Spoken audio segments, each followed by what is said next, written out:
Could we have the next slide? Yes, the introduction. Next slide, please. So, my name, as I said before, is Rasmus Nilsson. As you can probably guess on my name, and as you can possibly guess on my pronunciation, I'm not a native speaker. So, if today there is anything that is unclear, sorry, Fiona, could we take it one back? Thank you. If there's anything today that's unclear, then do ask about it. Do ask for clarifications in the Q&A. Also, it should be said, I think, I'm not sure, did you say that a moment ago, Fiona, that today's session is being recorded for the benefit of those who couldn't join us now, and of Correct. course, if you want to return to the lecture later. So if I go a little bit quickly over some of the material here, don't worry about it, we will get there. And as you have guessed by now, of course, I work at the UCL School of Slavonic and East European Studies, where our focus is on Central Eastern Europe and the post-Soviet region. So today I'm going to give this taster lecture for about 35 minutes. I have timed it so it should more or less fit. Apologies if we go slightly over. After that, there will be a Q&A session, as Fiona mentioned, for about 20 minutes. Let's see how many questions there are. If there are plenty, I think that's how I understood you, Fiona. We can both hang around for a bit. That should be fine. The ground rules while I'm talking, it would help if you could mute your mics. It sounds to me as if you've already done that, so that's fantastic. Obviously, if I say something completely incomprehensible or very controversial, then just come back to it in the Q&A and we can absolutely take it there. Okay, Fiona, next slide, please. So just to give you a little bit of my professional background and a bit on my research focus. So I'm a political scientist. I've got an academic background from Denmark and from SEAS, where I did my PhD. My speciality is area studies, specifically, as you can guess, because I'm working at SEAS, specifically the post-Soviet region and Central Eastern Europe. And specifically at SEAS for the last 3 years, and again the coming year, and hopefully many more years to come, I'll be running an MA module on post-Soviet politics, which looks at the countries of the region in a comparative way, and focusing on comparing them across a number of topics, one of which will, for instance, be in regards to politics on health, to go back to what we're talking about today. Fiona, next slide, please. Thank you. Now, before we get started on this, I just want to spend a moment on mentioning why I think we should deal with the post-Soviet region at all. I mean, why do we study a region?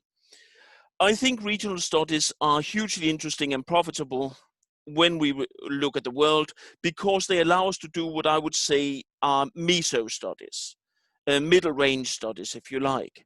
So we can do macro studies. We can look at the world as a whole and come up with theories and models for the world as a whole that will allow us to say a little tiny bit about a lot of places.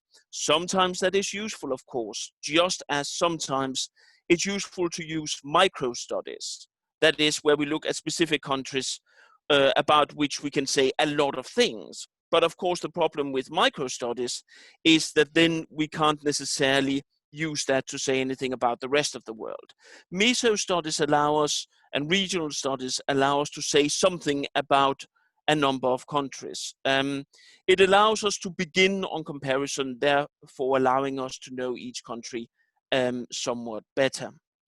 So that's my reason for favoring regional studies per se. Why the post-Soviet region? Well, first and foremost, let's just make it clear what the post-Soviet region is, because I see this mistaken time and again. I'm sure you're all very well informed, but I have seen people talking about the post-Soviet region as pretty much any socialist country that's ever existed. It's not. The post-Soviet region, and what I will be focusing on today, are the 15 successor states that emerged after the collapse of the Soviet Union. That is, as I've written on the slide, Russia, Ukraine, Uzbekistan, Kazakhstan, Azerbaijan, Belarus, Tajikistan, Kyrgyzstan, Turkmenistan, Moldova, Georgia, Armenia, Lithuania, Latvia, Estonia. And now you might wonder, why did I put them in that order? You may have guessed it, I've done it based on population. That's how I like to rank them. because population isn't everything, but it is worth remembering, for instance, that a place like Uzbekistan is rather big within the region, even if not necessarily that well known. So that is what the post-Soviet region covers. Why do we look at the post-Soviet region at all? Well, we look at it for two main reasons. We look at it to see if there is any heritage from the Soviet past. So are there any sort of links between these countries based on the fact they were once part of the Union? We will touch a bit on that today, but I'm just flagging it here because that will always be something you should look out for when you compare post-Soviet countries. On the other hand, of course, we also have to look at, are there any ways in which these countries are growing more similar now? So it might be, for instance, that these countries grew apart from each other back in the 1990s in political ways, economic ways, so on. But now they're finding common ways to deal with international, with global challenges. For instance, you can have a number of the countries addressing great powers from outside the region in a similar fashion. So again, because we're looking at a meso level, it allows us to make reasonable comparisons between these possibly different, but still with some similarities, countries. Fiona, next slide, please. Thank you. Now, today, as I said, I'm going to look at COVID-19 in the post-Soviet region. I'm making a few assumptions as I go along with that. I'm assuming we've got reasonable data. That comes with a lot of caveats. The data, as you know, for anything to do with COVID are very preliminary, and any comparisons are questionable, not least because of how, as the case may be. I'll go a bit more into that in a moment. I'm also assuming, however, yes, I should add that I am still assuming we can use the data for something. I'm also assuming that the state actors, the 15 states we're looking at, could be seen as each of them as a unitary actor. What do I mean by that? I'm assuming that it makes sense that we talk about Russia doing something, Turkmenistan doing something, Estonia doing something, so on and so forth.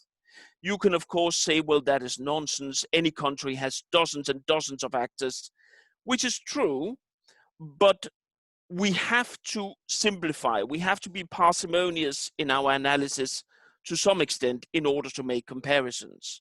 I would wager, and hopefully you will agree based on today, that looking at each of these states as single actors and looking at them with that analytical frame helps us. Let's see if I'm right. Finally, I'm arguing that agency matters. That is, that each of these 15 states has has agency, that they each act according to specific political strategies. That is, that we cannot simply say that a given state, maybe Ukraine, acts as it does because it is that type of state. So it has so much power, or it's placed a specific place in the world. We cannot explain the actions of a given state simply through structure, through the way the international system works. We have to look at the state in itself. This is also why I'm assuming, by the way, that what I'm looking at today should be done inductively, by going into the countries and their debates, and by specifying, what is going on there and how has that developed. And based on that, we can then make comparisons between the countries. I do not try to assume that countries have a specific nature from the beginning based on characteristics such as power. Fiona, next slide, please. Few limitations worth saying. I'm not a natural scientist. I'm not a doctor, at least not of medicine. I'm not a virologist. I'm not an epidemiologist, so on and so forth. So I will not be able to provide you with plenty of natural science facts here. It's simply not the right place. UCL is pretty good at that, though. We have many experts in it, but it's not what I do at SEAS. I'm looking at it from the political side. I'm trying, and this follows from the previous slide, I'm trying to understand the topic today. I'm not trying to offer general explanations. I'm not saying that a state will always act like this or that. I'm just trying to understand what have these states done so far, these 15 states, in relation to the COVID pandemic. Finally, I have to say that I'm not trying to be normative. You will hear me say some slightly snarky things about some of the ways this pandemic has been handled in the region. I'm not trying to be overtly normative. Of course I'm normative. Of course I have an opinion. Of course I think there is something such as good governance and bad governance. But the point today is not to name and shame any states and say some are better than others. For a similar reason, I'm not trying today, for instance, to say that nice democratic states have done much better than bad authoritarian states. It's not about that. It's about trying to understand what has happened in each state and what sort of similarities we can see and why. Not start from saying some are good and some are bad. Just to make that out there. Fiona, next slide, please. Thank you.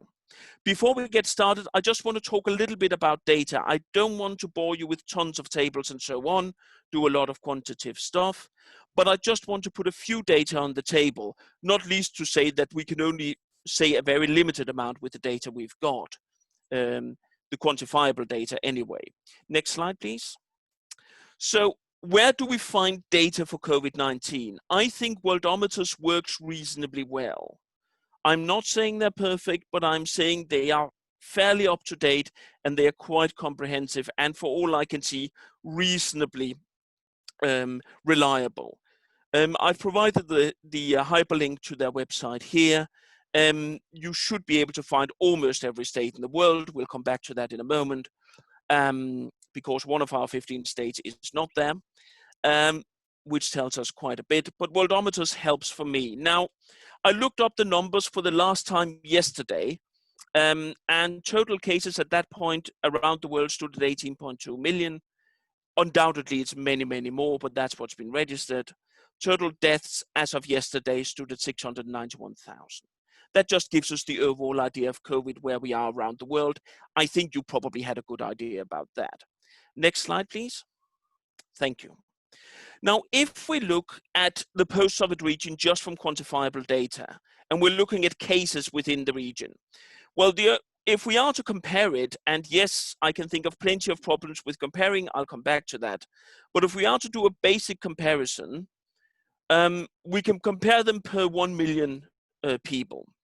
So how many cases does each country have per 1 million people? Now, what I've done here is I've put the 15 countries, and then I've put the United Kingdom to the right as a comparator. Now, if you're looking at this slide and simply took this for granted and said this is truth, you would say Armenia has done horribly, and let's see, Tajikistan is great, and Turkmenistan somehow has avoided the plague altogether. That's obviously not the case. But it of course begs, the question, why has Armenia had so many cases? And if you were looking into this, if this was as part of a module and not just a taster lecture, it would make sense perhaps to go in and see how does Armenia actually measure these things. The same way that Belgium, as you may know, within the European Union has had by far the highest numbers for a while. That doesn't necessarily mean Belgium is by far the worst performer. It comes down how you measure it. Still, we can see that there is quite a discrepancy in cases, so there's something to be explained there. Next slide, please. Then we're looking at deaths in the post-Soviet region. Now, Armenia is still up there. Kyrgyzstan and Moldova have jumped very high. Again, we're looking at deaths per 1 million, and much higher even than, say, the UK and Russia, which have gotten a lot of bad press for their handling of the pandemic, not least the UK. Does that necessarily mean it's more dangerous to be in Kyrgyzstan, Moldova, or Armenia? No, but it does mean we should, of course, have a look at why is there such a difference between, say, those countries and the Baltic states, for instance. Why is Uzbekistan so low? It's not normally known as a model of good governance, and so on. Well, this is a taster lecture, and I will be honest, we will not be able to go into all the details of why these differences may be in cases and in deaths. But I'm going to highlight on the coming slides a few things we might want to look at if we were to try and explain similarities and differences in caseloads and death rates within the region. Next slide, please. Before I do that, though, let's just run through a few of the problems. I'm a firm believer, I'm not a doctor, but I'm still a firm believer that we should wait for excess deaths. Excess deaths, I mean, at the end of the day, what we're looking at here is, are people there or not? And if we have a reasonable census in a given country, and if we can see that more people have died this year than another year, then at least that requires an explanation. It doesn't explain everything, but it's something we can compare. Of course, excess deaths for most countries in the world during this period, excess deaths are not clear. We have to look at testing, we have to look at measuring, we have to look at how to verify the data we've got. Testings can be done in multiple ways. Who do you test? Do you just test people who come into hospital? Do you test people at home? When do you test them? Do you test them repeatedly? How do you test them? I mean, are the people doing the testing good enough at it? We have to look at measuring. So what counts as a COVID death, for instance, if you've had COVID in the past? If so, when in the past, so on and so forth. And of course, do we trust the data that's coming out? Do we actually trust the statistical agencies of, for instance, our 15 post-Soviet states, or for that matter, of the United Kingdom? But that's slightly beyond my purview here. So all of this, just keep this in mind as we go along. Could we get the next slide, please? Thank you. Now, why the different numbers? What would we be looking at? I'm offering 7 things here that I think we should be looking at if we were to try and understand why the different numbers in the different countries, assuming we can trust the data to some extent. The numbers might be explained. The fact that the post-Soviet region generally has had a lower death rate than large parts of the world, not least the EU, I would argue might be explained. It's an open question, but it might be explained through Soviet heritage and the focus in the Soviet times on san-epid, or sanitary and epidemiology, within healthcare. That is, there was a focus on things that could afflict the population as a whole, as opposed to individual care. There was, in fact, a focus on biopolitics, on the idea of the population as a resource. That is not necessarily always helpful if you want to improve people's condition of life and so on. It can be quite useful in an epidemic. There was an infrastructure in principle in place in these countries. How else can we explain the numbers? Should we explain, for instance, lower caseloads, lower deaths through the strength of the local leaders' individual force of will? Not really in the post-Soviet region, I would argue. First of all, strong leaders are rarely good in a situation like this, not least because they're rarely strong. If you look at the post-Soviet region, a number of the leaders, for instance, in Russia, in Kazakhstan, in Belarus, have fallen ill with the virus, in Ukraine as well for that matter, or even died from it, showing that they couldn't even protect themselves, let alone anybody else. I'm being a little bit mean here towards them, but I think it's fair to say that no leader in the post-Soviet region has stepped up and as such enhanced his or her reputation through the handling of the crisis. That's not specific for the post-Soviet region, that's the case throughout the world. Should we explain differing numbers, however, could we explain it through different levels of trust? That is, if a given population trusts its leadership, its state, thinks it's a good state that wants to help it, should we then expect more people to be forgiving of mistakes in the leadership and to follow any rules that the leadership might send out for isolation, for masks, and so on and so forth? Maybe, but then how do we measure trust? My advice would be perhaps have a look at the Corruption Perception Index, the index that's provided every year by the organization Transparency International, which looks at local attitudes, not outside, but local attitudes to how corrupt their state is. The point being, of course, if somebody thinks that their state is not very corrupt, as would be the case relatively the case in the Baltics, then they might be willing to do more of what the state tells them to do, and the state won't have to use as much force with the associated problems that are in that. If differently in Central Asia, many people do not believe in the state, it might be difficult to put up a lot of systems for people to follow. How else can we explain differing COVID numbers across the region? We can look at how wealthy the countries are. I mean, a country like Russia will always have a bit larger GDP per capita than a country like Tajikistan. If we're looking at, we can also look at spending on healthcare and look at who spends most as a percentage of GDP. Not necessarily because that will always help. I mean, in the case of Tajikistan, they can spend as much as they want. It is a fairly poor country. But at least spending on healthcare as percentage of GDP gives us an idea of what is the priority for the state year after year. So that might be something we should look at. We might want to look at how exposed the state is to foreign influence and to COVID-19 afflicted people coming back from abroad. We might, for instance, look at how many immigrant workers a given country has in other countries. Tajikistan and Moldova spring to mind there, who get a huge part of their GDP as personal remittances sent home from citizens abroad. And of course, when those citizens come home in a pandemic time, they might bring the spread back to their home country. And then, of course, one last thing we can look at is how many immigrants does a country have at home? As in, how many people do they have there who are in regular contact with people abroad and therefore possibly can go around population control in time of a pandemic. So this is just, as you can see, an introduction to things we could look at in terms of data to try and explain differing numbers for the pandemic across the region. However, I do want to touch on one other thing. I want to show you a little bit of what we can do with qualitative data. So if you can go to the next slide. With qualitative data, we can look at two things. We can look at how did the different countries in this region, the 15 countries, how did the leaderships react to the pandemic? I've divided that into a few groups. And we can also look at, as I will do a little bit later, why did the different leaderships react as they did? What does it tell us more fundamentally about these states?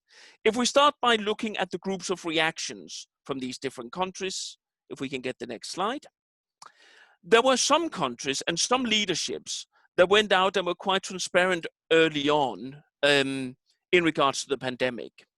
Now, for instance, in Georgia, the Georgian government very early on informed widely and informed early about the pandemic, which gave them quite a lot of plaudits both at home but also abroad. As I'll come to later, that those plaudits did not necessarily stay, but at least for a while, Georgia was quite a good model for many countries in the world. We can also look at a country like Kyrgyzstan, which was not as organized as Georgia in the beginning in informing about this, but it was very quick to admit mistakes, admit state weakness when necessary. For instance, when large parts of the healthcare personnel in Kyrgyzstan, and for that matter in Kazakhstan as well, fell ill, Kyrgyzstan was out very early on talking about how both some medics had made mistakes, but also how they had been insufficiently protected by the state. Again, this shows some comfort from the state of being transparent about the problem that was there. The Azerbaijani government was slightly less happy about admitting the mistakes in the beginning, but they got there eventually. And once we got into June and July, Ilham Aliyev, the president, has not regular, but he has repeatedly admitted that mistakes had happened and that, of course, Azerbaijan should do better in future. So that might mitigate some of the problem and might also, of course, indicate to us that Azerbaijan feel they have this a little bit under control.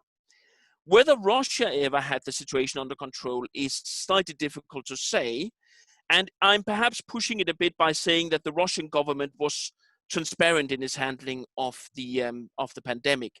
What I will point out, though, was that Russia offered an example of how the government can sometimes ignore its own rules. You may, if you follow Russia, you may have been aware that before the pandemic struck, the Russian government had tried to control and effectively shut down the internet service Telegram, by which you can send out messages between users in a fairly hidden fashion, as in it would be reasonably difficult for the authorities to monitor it properly. They talked about security risks there. The opposition, of course, talked about the Russian state wanting to snoop on them.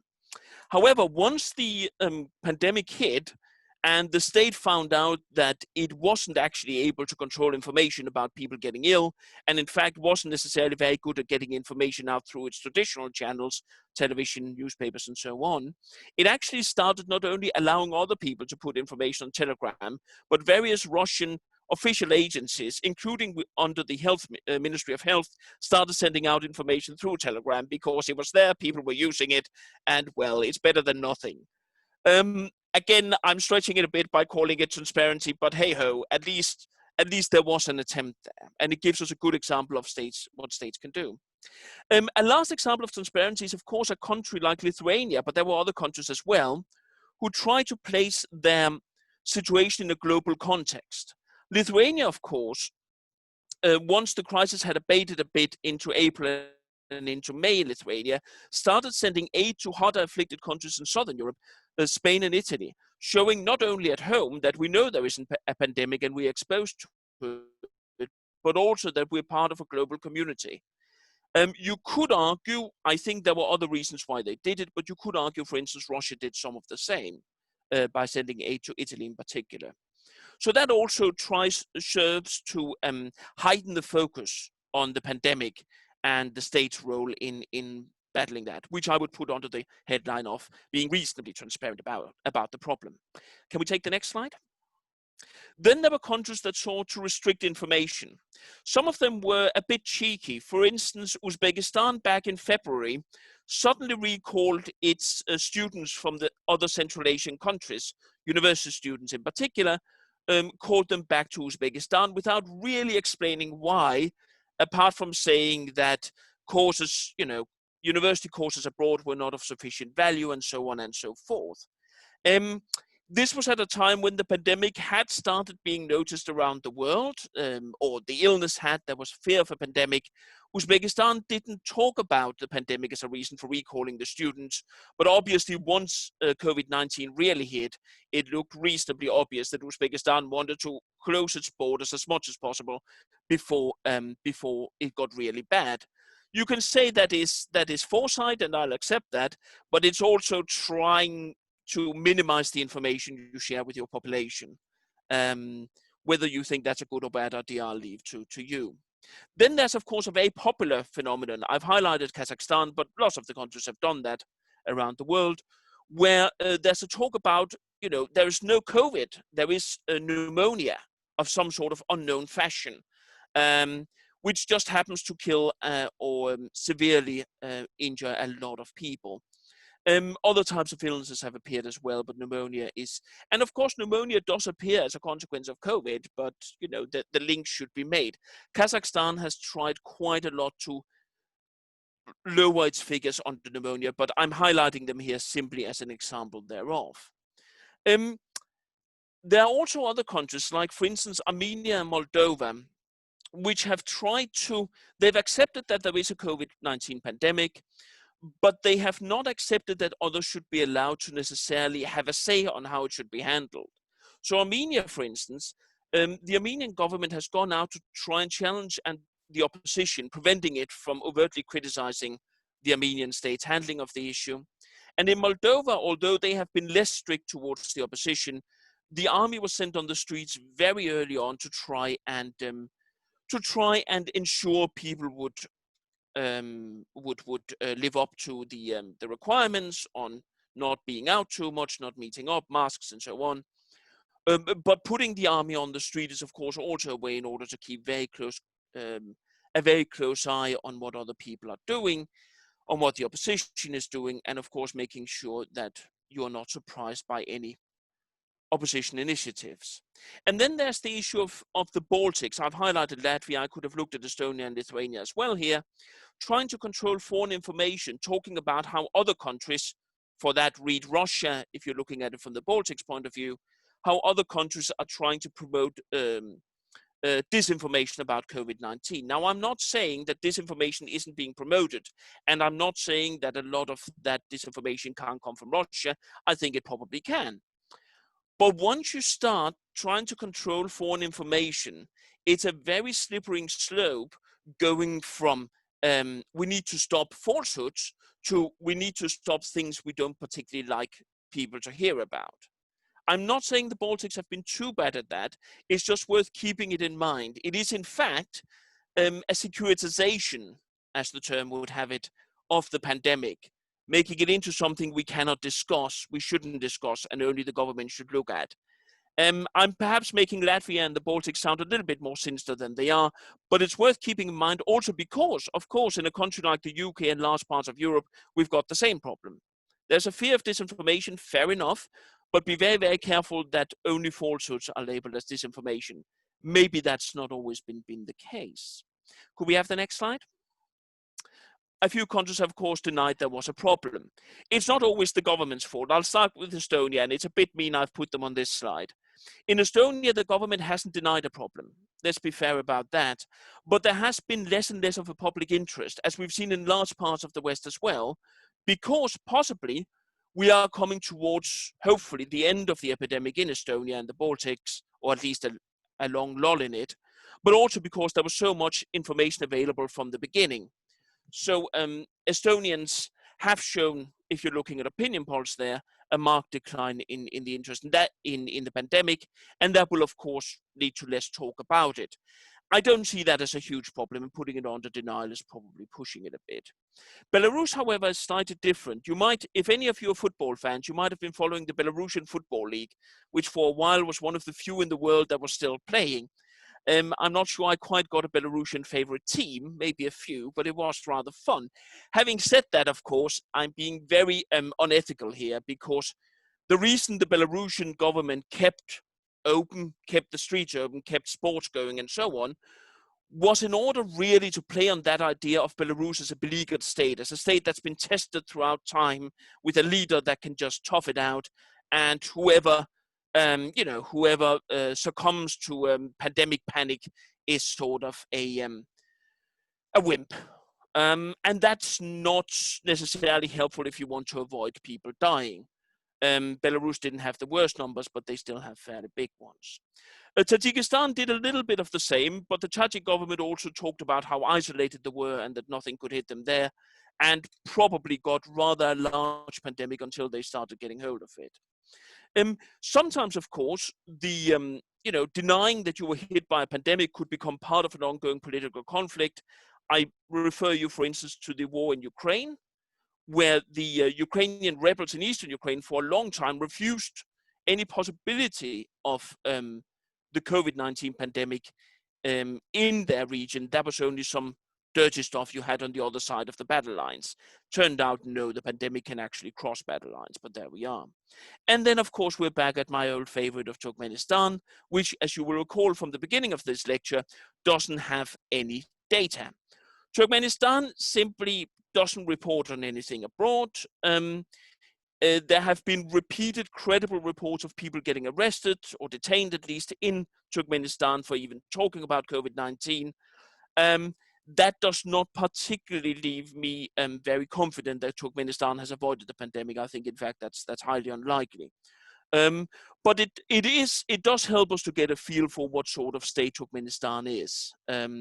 Quite restrictive at best. Shall we do the next slide? So this was just an example of how different regimes have tried to approach this this pandemic. Now, what does that tell us about the countries as such? Well, it might help to tell us a little bit about where the states, the regimes in these countries get.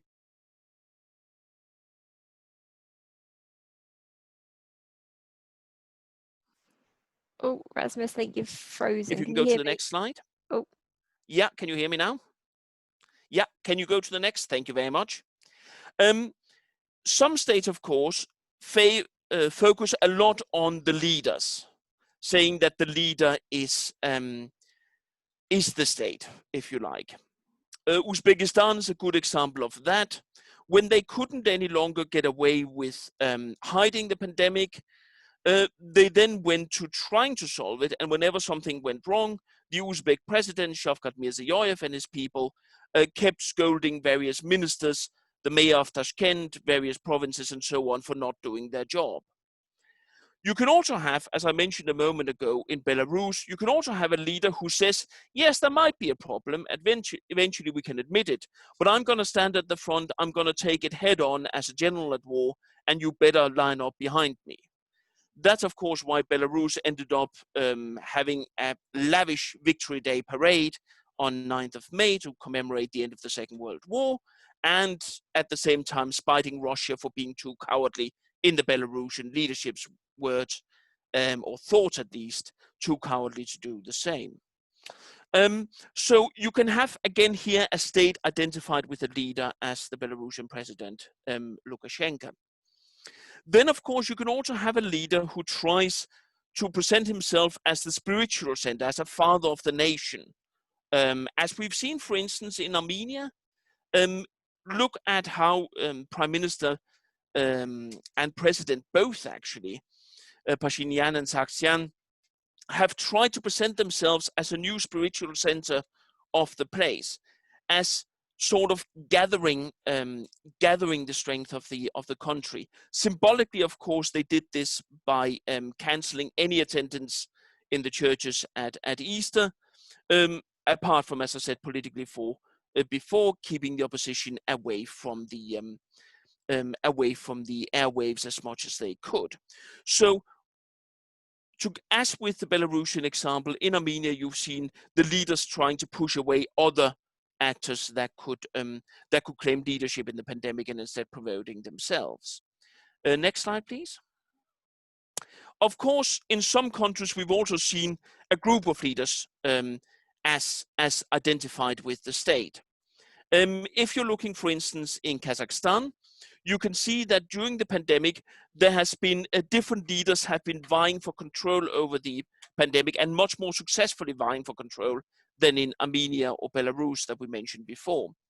The new president, Kassym-Jomart Tokayev, has been more and more presenting himself as the responsible leader, the one in charge, and sidelining his predecessor, the father of the nation, so-called Nursultan Nazarbayev, who even more so, of course, ended up getting COVID-19 and was out for a while.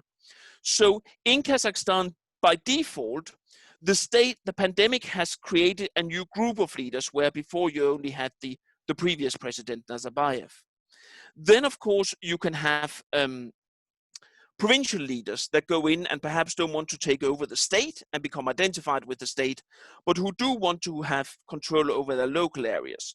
In Russia, we saw that example with the mayor of Moscow, Sergei Sobyanin, who went out from March even, but particularly in April, and had much stricter controls related to the pandemic in Moscow, much more running things really than the national government or other regions were doing. So, of course, Sobyanin has not yet challenged the Russian leadership, the government as such, but he might be on the way to do so based on this pandemic. And then, of course, you've got groups of leaders going together, not to challenge each other over the pandemic, but to help each other. I'm particularly referring you to the Baltic Travel Zone, which opened in April and really got going in May, whereby the leaderships of the three Baltic countries, Lithuania, Latvia, and Estonia, allowed people to travel back and forth between them, and thereby sort of joining fates, if you like, and joining responsibility.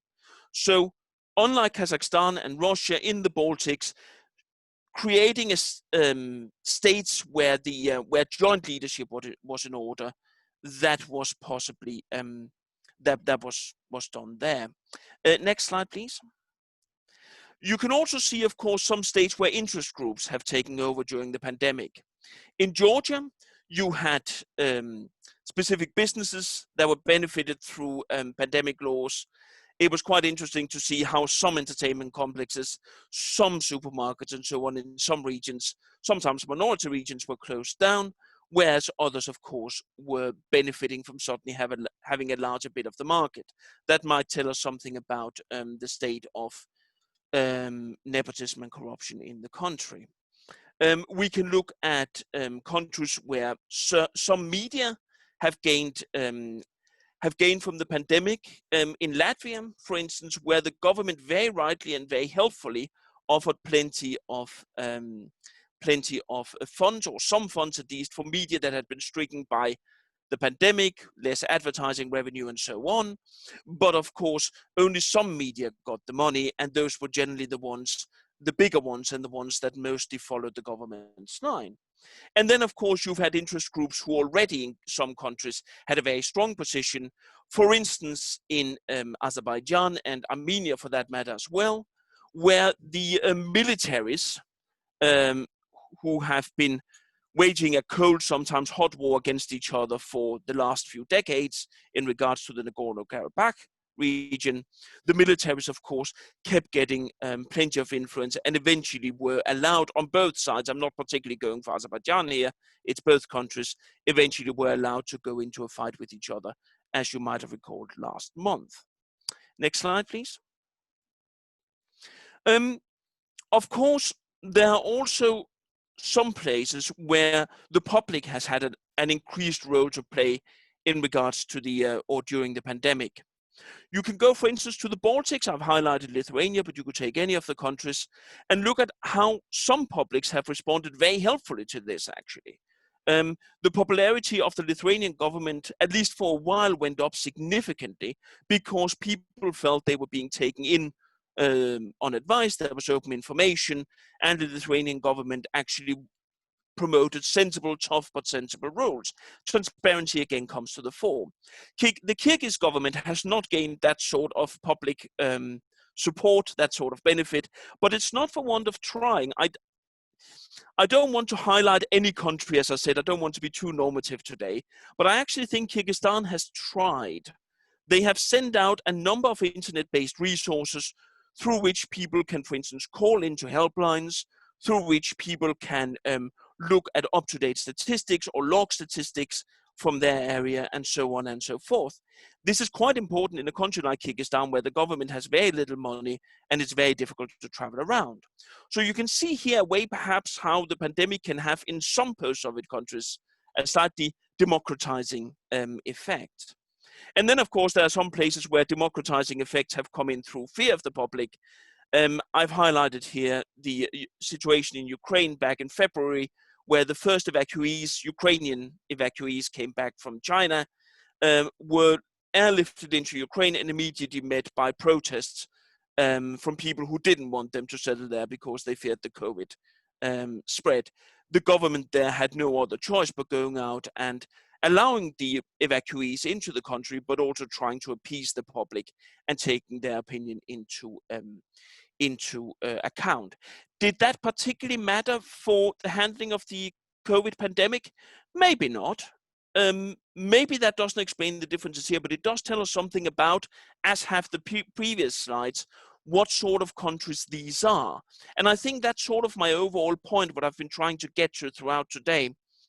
The pandemic in itself, as has been the case throughout the world, isn't the main story. The main story is what the pandemic can tell us about countries, about things that work and don't work. Today, I've tried to look at how that was the case in the post-Soviet region, but we can say that for the rest of the world, you know, where were, for instance, some hidden class problems, governance problems, and so on. Now, I think that is probably the last slide, if I'm not mistaken. Yes. We have the four independents. I should mention that, sorry, because there is another aspect as well, and it's useful to end on that. The different countries in the post-Soviet region, they can have as good or as bad governance as they want. But of course, there is one overall question which we haven't touched particularly on today, but which is worth mentioning, and that is this horribly nebulous phrase or concept of globalization. This idea that all countries are dependent on each other. Now, I mentioned that a little bit earlier. I mentioned it by saying that one way in which we might be able to understand the differing data in the different countries for caseloads and for deaths could be how exposed a given country was to the rest of the world in terms of immigrants and emigrants to and from that country. Some of the countries you might recall, of course, were especially exposed to the world. Two of them I've highlighted here on the last slide, namely Moldova and Tajikistan. They are two of the countries in the region. They both have huge amounts. I mean, we're talking more than a quarter of their GDP in each country is dependent on funds being sent back from citizens abroad. So both of them are very, very highly dependent on having people abroad. And therefore, once the pandemic struck, both of them were highly vulnerable to returnees coming back with illness. It is interesting, however, that their reaction was so different. And this goes back to what I was saying a moment ago, that the pandemic is not the interesting story here. The interesting story is, what does it tell us about the states? So in Moldova, for instance, the president went out quite early on in March and said to people abroad, please don't come back. Please stay in your host country, which would normally, not always, but normally be an EU country. Please stay there because they've got a lot of infection. We don't want you to bring it back. He also, of course, knew, the president, that by doing that, Moldovans would not be vilified in these countries because every country in the region had a problem. Tajikistan, on the other hand, Tajikistan had to keep its people out and had to be sure it could continue sending people out going forward. So in Tajikistan, the government said from the beginning, there is no problem. Our people have no problem. Their host countries, Russia in particular, has no problem. So just please stay out there, not because it's dangerous that you come home, but because there is no pandemic, and please let us go out and work abroad. It tells us something about how desperate Tajikistan is for money. It might also tell us something about a regime that thought it could keep the pandemic a bit more secret, at least at home for a while, than it was able to. Now, as I said, those two are the countries, Moldova and Tajikistan, in the post-Soviet region, and indeed in the world, which are particularly exposed to the international economy on a sort of individual person level. There is a third country, of course, Turkmenistan, which is probably fitting to end with here. Turkmenistan is hugely dependent on the international economy, but particularly on China. Turkmenistan's economy used to be dependent on Russia, but the last 10 to 15 years, its energy sales in particular have been going to China. Therefore, of course, Turkmenistan had another reason for not highlighting the pandemic, either at home or abroad. And whenever anybody attacked China for being the originator of the virus, Turkmenistan would be one of the first countries to defend them because they needed to cooperate with China, not least for future economic programs. Russia has started doing a little bit of the same, which might give us a little hint of what is to come. So I will say, based on this, as I said with the previous slides, don't look at what happens specifically with the pandemic, but look at what it tells us about the countries. Yeah, obviously, as part of a course, we would go much more in depth with the countries, but I've hoped I've given you some pointers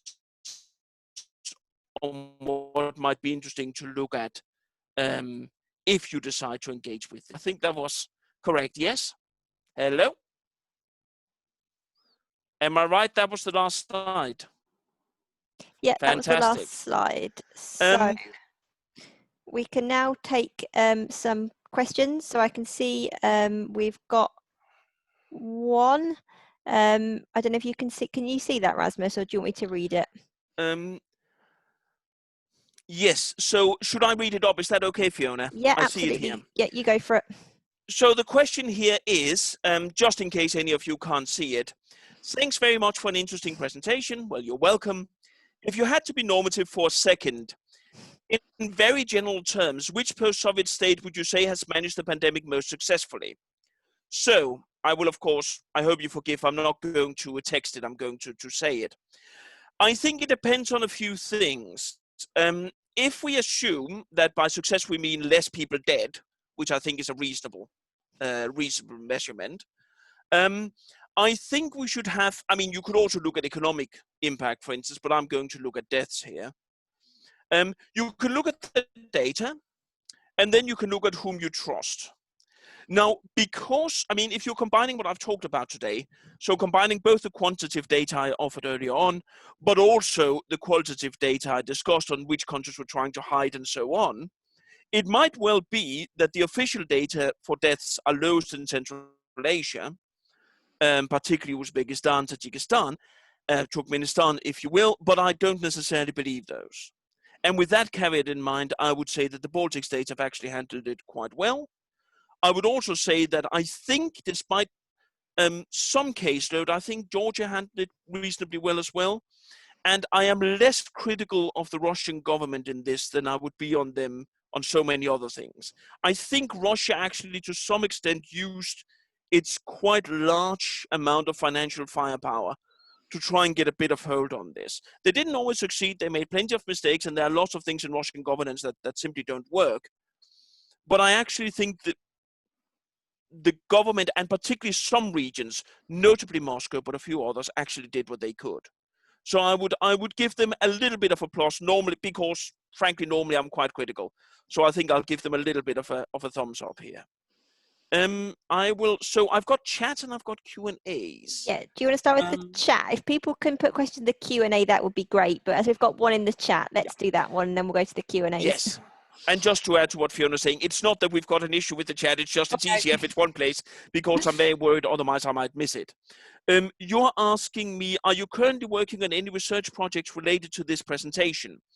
Well, me personally, yes, as such. The current research project, the big one I'm looking at, is relations between Russia and Belarus.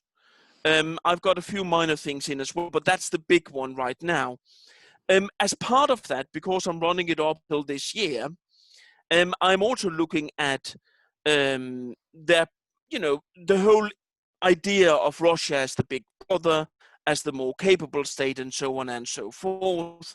And of course, a large part, and I mentioned this a bit earlier, a large part of the reason why Belarus insisted on holding its Victory Day parades with all the bells and whistles, Lukashenko standing there and what have you, is because it wants to show itself as actually almost a more worthy successor to the heir of the war to the Soviet Union, but also just a state or so performance and relative attitude towards the pandemics. So yes, indirectly I am, but it is within a broader framework. I think in order to write a full monograph or something like that on relations to the pandemic, I would like to do it, but it will have to take a little bit longer because we need more data in. Unfortunately, I don't know where all of you are logging in from around the world, but you will probably all know there is a potential risk in many places of this flaring up again. And in fact, in large parts of the world, it is still flaring. So any monographs or longer works based solely on the reactions to the Covid-19 pandemic, we would have to wait a little bit longer for that, I would suggest. I've got 3 Q&As here. Yep. So I think they're all for me, Fiona, if you don't mind. But no, you go for it. So the first says, why do you think we don't see massive COVID-19 numbers of sick, dead, hospitals? Couple of things here. First of all, I mean, I'm going to go back to, I'm not 1,000,000% sure we can trust the data. Having said that, we are still unsure around the world on how this spreads. I mean, you can look at Sweden as another example, a country where I'm quite sure about the data. That's transparent. It has high figures, much higher than neighboring countries, but it certainly doesn't have the highest in Europe, let alone the world. And Sweden might also be in terms of, you'd have to look at how many indoor events were there, for instance, what restrictions did you have on partying, where Belarus actually did put some in terms of clubs and the like, and also just local Belarusians started getting spooked, understandably so, about the many cases of people dying from pneumonia and what have you, as it were. So I think there was a little bit of population control in that, as in the population minimized its exposure. I mean, again, back to the football games I saw from Belarus, there were not many people in the stands. I don't think it's always that full, but lots of people were staying away. But also, I think just at the end of the day, the Belarusian health system is not fantastic, but it's not terrible either. And to some extent, of course, the problems could be solved. To some extent, relative between these 15 countries, Belarus was not in the worst position. Let's see, next question. Has there been much cooperation between the states, involvement of CIS organizations, etc.? Excellent question. Quick answer, no, there hasn't. Some of the very afflicted states have gone in and asked for international help. By that, they mean Russian help. That's, for instance, been the case in Central Asia and a little bit in the Caucasus. However, once states found out they needed help, they took it from all over the place. Now, the Baltics are slightly different here because they, of course, had EU help to use and to benefit from, even though it came a bit slowly. But as for the rest of the countries, they took help for wherever they could. Now, some of them, like Turkmenistan, they could get what they wanted in from China, and not many other places. They got a bit from Russia. But if you're looking again like a place like Tajikistan, or for that matter, the Caucasus states, they took in from all over the place, not just the region, and certainly not through the institutions. Does that necessarily therefore tell us, would be the follow-up question, I suppose, that there is no such thing as a post-Soviet region? No, there is, because a lot of interpersonal connections and a lot of connections between leaders as well, or regimes, does still take place with, for instance, for a number of the countries in Central Asia, also a country like Belarus, arguably Moldova, it was limited how much aid you could get from the West, from a place like the US and so on, because Russia wouldn't wear it. So whatever help that had to come came from Russia, and Russia could, to some extent, provide that. Now, they haven't necessarily provided enough, and again, we're back at Russia didn't necessarily handle the crisis that well, and without Russia, a lot of the organization and institutionalization of the region falls a bit apart. So I'm not sure the regional institutions, formal and informal, handled it that well. Next question, I'm looking here at one that says, when it comes to legitimacy and trust, how important have the public health experts been in the region? I thought they played quite an important role in Georgia and Ukraine. Yeah, actually, I would give you that. Georgia, I highlighted a bit before, saying they came out quite early with information. I would say Ukraine, you know what, they did it as well, and I shouldn't be too mean towards them. First of all, I mentioned the case where they very early on took evacuees home from China, and even, which I didn't mention before, I believe it was the Minister of Health stating that she was willing to quarantine with the people who would come home to show solidarity. Of course, they've also been quite open in Ukraine about elites falling ill. You might know that the president's wife fell ill. As far as I'm aware, she's fine. She's fortunately not that old or with pre-existing conditions, as far as I'm aware. But it was just opening that, yes, it can hit all of us. I think they did reasonably. Yes, I would agree with that. And again, I would also pull out the Baltics here in general. Now, the next question, I'm trying to see. So I'm trying to figure out, apologies if you think I've jumped your question. I thought I was taking the earliest question every time. If you think I've jumped the question, just wait, I will come to yours. There's one here that says, thank you very much for the interesting presentation. You're very welcome. One of the ways of dealing with the pandemic is the research that led to the vaccination. I think Russia was the only successful country so far with this. Does this have any consequences on the leadership's policy towards the COVID-19?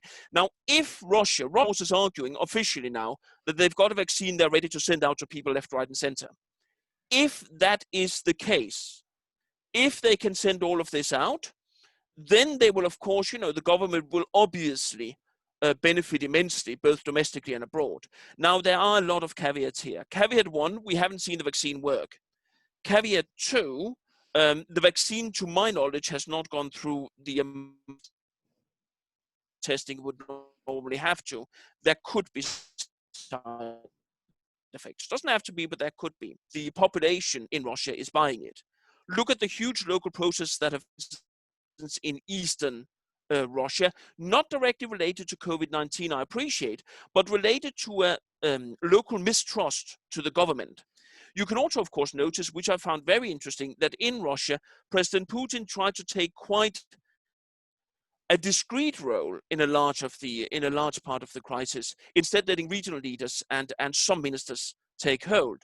Now, if he could come out tomorrow and say, we've got this vaccine, it's being tested, everybody is living, that's fine. But there is a lot of trust to crawl back, and I don't think they necessarily handled their information campaign particularly well, if we compare, say, with Georgia, the Baltics, or Ukraine. Now, I've got one here that says, can we see any correlation between the People's Republic of China sending experts and medical goods to certain countries and the infection curve overall situation getting better?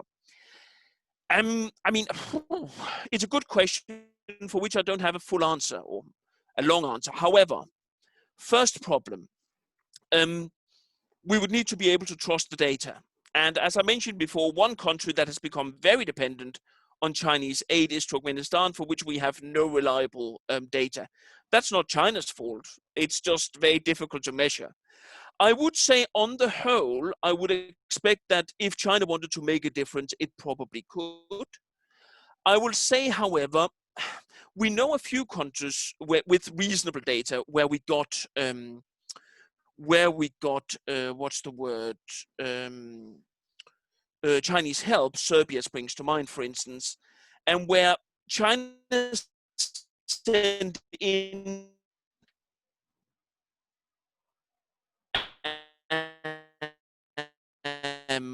a symbolic bit of assistance, absolutely, but it was completely dwarfed by EU assistance to inflation. That would be my expectation, but only if China really sent plenty of material in, and they have mostly none of that, in my opinion.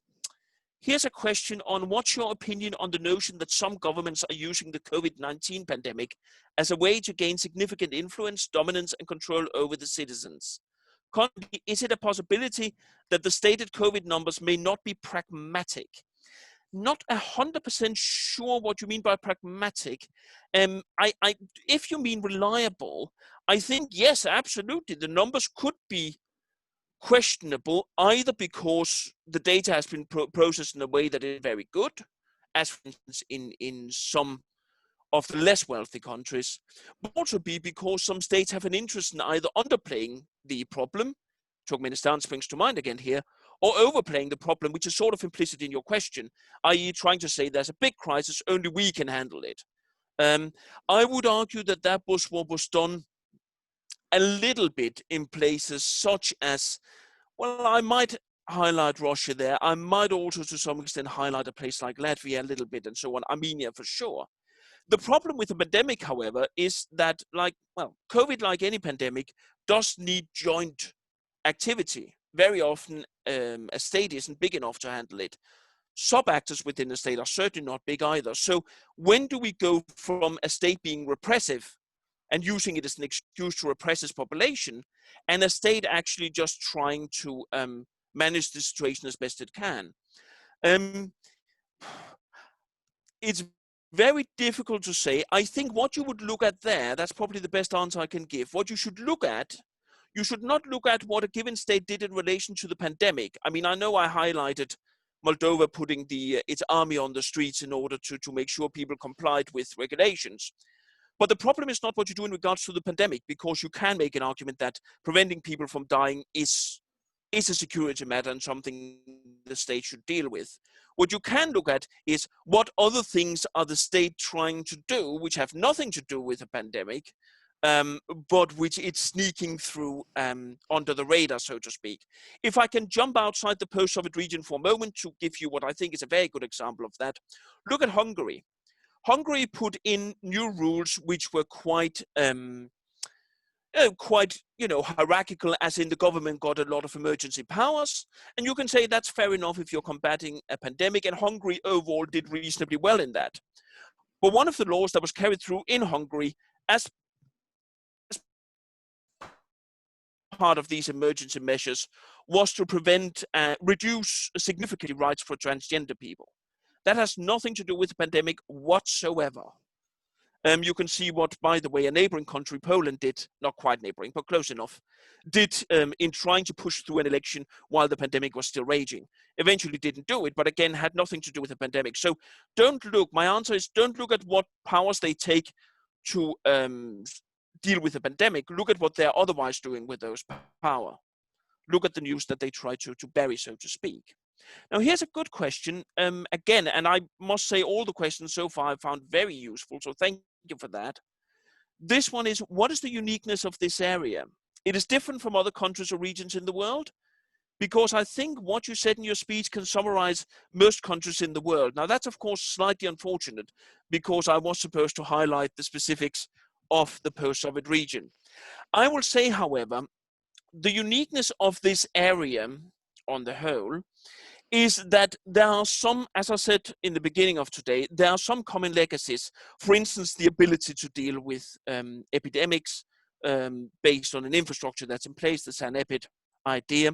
But what's also unique about the area is, for instance, the focus, the turn back to what's happening in Russia in terms of where you're exposed to. Tajikistan comes to mind there. It is in terms of a reasonably reasonably hierarchical and reasonably non, if you like, open, non-open, what's the word, information system and governance system throughout these countries. Now, of course, you can say that if some of the countries don't live up to that, the Baltics spring to mind in particular, then they might actually be about to exit the post-Soviet region. There could be an argument made for that, as could, for instance, be done with Ukraine, as we talked about before. Do you think a legacy of Soviet mass housing and consequent high population density in cities has had an impact or made enacting recommending measures like social distancing harder? That would depend on the country. I would say yes and no. On the one hand, some of the countries are quite bare. That's particularly the case in Central Asia. I mean, Kazakhstan, Turkmenistan jumps up there. On the other hand, of course, where you have people, they have been quite gathered. I think Moscow certainly, and a few of the major cities certainly got problems like that. I think some of the smaller countries where people got very concentrated, both because of a Soviet legacy, but also because of, say, post-Soviet conflicts. Georgia springs to mind there, with a lot of refugees coming in from the war zones to places like Tbilisi in particular. I think that has absolutely made the countries more vulnerable to a pandemic like that. So that's perfectly reasonable. Is there any data to, or reasonable to say, I should say, is there any data showing how the pandemic has affected ethnic minorities in the region? Not reliably comparative, no, or comparable, no, there isn't. However, we do have some areas where ethnic minorities have been particularly blamed for being spreaders. Azeri minorities in Georgia, for instance, got hounded early in the pandemic for allegedly bringing the pandemic over from Azerbaijan. I'm not saying they did, but I'm saying they were accused of it. And of course, also you've had, that's not exactly ethnic minorities necessarily, but you've had a lot of the de facto states. So in eastern Ukraine, South Ossetia, Abkhazia, Nagorno-Karabakh, which found themselves very vulnerable to the pandemic, because once they got in, the de facto state was so small and so concentrated as a legacy of the wars through which they were made in the 1990s and 2000s. They were so concentrated that the illness could spread very widely, and very often the local authorities did not have enough funds to combat that. So there is definitely something from that, but quite a lot of that comes from the post-Soviet legacy as much as the Soviet one. Now, the last question here, could you expand, or maybe last, but the last I can see now, could you expand on, or could you explain the sort of forms taken and legacy that SAN-EPID has had? So SAN-EPID, and to remind you, that again stands for a focus on sanitary measures and epidemiological issues. God, that is a difficult word. It's a focus on those things from Soviet times. Well, what forms would it take, for instance? Well, it would mean that people would generally be more open to or more prepared to use masks, which we have generally seen more use of in this part of the world than, for instance, the EU. It would mean that people would in general be more willing to accept, going back to a question we had a bit earlier, to accept broad state control over their movements, or restrictions to or very close to their habitat and so on. All of that would be things that at least people old enough would remember as doable back from Soviet times. It was one among many ways in which the Soviet Union did not exactly look at individual rights And in this particular case, that might actually have helped them. It also, of course, very practically means that in a number of these countries, you still have experts, institutes that deal with epidemics, have done proper research in it. You have not had the same relative cutting down of funds for research into epidemics that you, for instance, had by the American government, and to some extent by EU governments as well. Now, in absolute terms, of course, most of these countries were not able to offer much, but at least there was a focus on epidemics as a problem when this struck, which is also why, honestly, frankly, I don't think Russia right now has the vaccine that can save the rest of the world. I think it's too early. But I wouldn't be surprised if Russia was one of the early countries that actually came with something that worked. They do have the institutes and the people ready for it. And unlike most countries in the region, they actually do have some funds to put behind it as well. So we'll have to see. Another thing that should be added there, of course, the SAN-EPID system in the Soviet times, I mentioned before, was also about looking at the population as a resource. It was very often connected to military measures, which means that military budgets, which were quite large then and are beginning to be large again, sometimes also were handed over to this sort of research, which means there was a revenue, for instance, in Russia, and there were funds allocated for this sort of problem even before the pandemic struck. So that might have given them some advantage there. I think, oh, hang on, I saw another one there. Let's see. Yes, I see one here. Aha. In a Schmittian sense of political power focused on the sovereign in extraordinary situations and taking into account what you presented about Sergei Sobyanin, the Moscow mayor, and Tokayev, Kassym-Jomart Tokayev, the Kazakh president, could we say that the pandemic helped authoritarian consolidation, or did it mostly erode the image of strong leaders? I think in general, I mean, that's an absolutely fair question. In general, the ones who tried to prevent themselves as strong from the outset, the ones that were, the fathers of their nations from the beginning, did not fare well. I mean, let's look at it. Putin hid. Lukashenko is now facing some of the strongest protests he has faced in years in connection with the elections. Putin, by the way, is also facing personal criticism in Eastern Siberia, and some of that certainly is connected to the COVID pandemic and the lack of handling thereof. And Nazarbayev, of course, has been a little bit pushed to the side, and as you rightly pointed out, Tokayev has jumped up and jumped ahead, maybe for good. So I think on the whole, at most these countries, they've had to defer to transparency and to public opinion, or we're looking at groups of leaders taking the initiative. A few, what's the word, and getting the credit. A few leaderships might still be able to cling on to the strong leaders image. Uzbekistan, Turkmenistan spring to mind there. How long they can do that is a good question. It seems to be based more on repression right now, even if Uzbekistan is slowly trying to open up. So I don't think, on the whole, the leaders in this region, the strong leaders, have, their image hasn't particularly benefited from this. But that's the case in many countries in the world, to be fair. Will these countries blame China for the epidemic? The US president says China created the virus, although that's not true. I would agree with you. I don't think China created it. I think this was something that jumped between animals, but I'm saying that, of course, as a layman. I'm not an expert in Chinese politics, but I don't really see the logic in China creating it. Having said that, you asked whether the countries will blame China. Some of them absolutely not. Russia, no. Turkmenistan, no. They will talk a lot about how good China are and how unreasonable the Americans are in criticizing them. Then you've got a place like Tajikistan that's trying to do a little bit of the same, also because they need a lot of Chinese help for the pandemic and otherwise.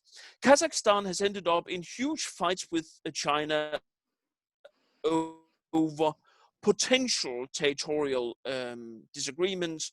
But Kazakhstan has been very, very careful not to criticize China, not to bring the pandemic into it, and to keep the discussion on what in Kazakh circles is seen a little bit as Chinese, territorial aggressiveness. It's a fairly complicated situation with that, but the point is, again, the Kazakhs have not tried to push Chinese malfeasance in regards to the pandemic. In terms of some of the West post-Soviet states, so Ukraine, Belarus, and so on, again, no, China hasn't generally been blamed. In fact, because a lot of that blame has come from the US, and because the US now, of course, itself doesn't seem to be handling the pandemic all that well, I'm not sure that argument about Chinese origins of the virus are particularly listened to around the world.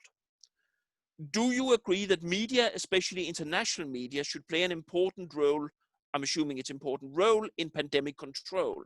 How did media from EU and Russia, for example, make any impact? Well, first question first, do I think that media, including international media, should play an important part or important role? Yes, absolutely. The more transparency, the better. I mean, even the data I gave you today, which I think are reasonably good for where we are right now, they're not complete, and there will be mistakes in them when we get to the final tally, if ever we get there. There might be some figures that are always disputed.